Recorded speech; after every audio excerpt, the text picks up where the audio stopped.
السلام علیکم۔ جب بڑے بڑے مفتی پکڑے جائیں مدرسوں میں اور جب خانہ کعبہ کے اوپر فاصلے بڑھا دیے جائیں، بے حیائی بدکاری عام ہو جائے اور ملاوٹ والی چیزیں، کیمیکل والی، یہ دکھاوے کی چیزیں جو اندر جائیں گی تمہارے معدے جل جائیں گے۔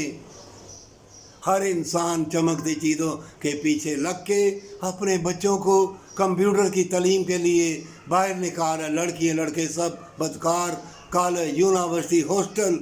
میں کہتا ہوں جتنے گورنمنٹ کے ادارے ہیں، پرائیویٹ ادارے ہیں، کوئی بچہ بچی نہیں بچی۔ دیکھنا ایسے جسم بیمار ہو جائیں گے، سوج پھول جائیں گے، اور انسان اور انسانیت کے دشمن پھر ایسی ایسی دوائیں، ٹیکے، ویکسین، کیمرے، ساری تمہاری پرائیویسی ٹھوس، تم ننگے۔ تبھی قرآن میں اللہ نے فرمایا ہے تم صرف اسلام میں داخل ہوئے ہو، ایمان تمہارے دلوں میں نہیں ہے۔ تمہارے قیامت کے روز تمہارے پاؤں میں دوزخ کی چپل پہنائی جائے گی، دماغ ہنڈی کی طرح ابلے گا، سب ناک سے نکل جائے گا، ہر ایسے ابل دل گردے تمہارے، لیکن موت نہیں آئے گی۔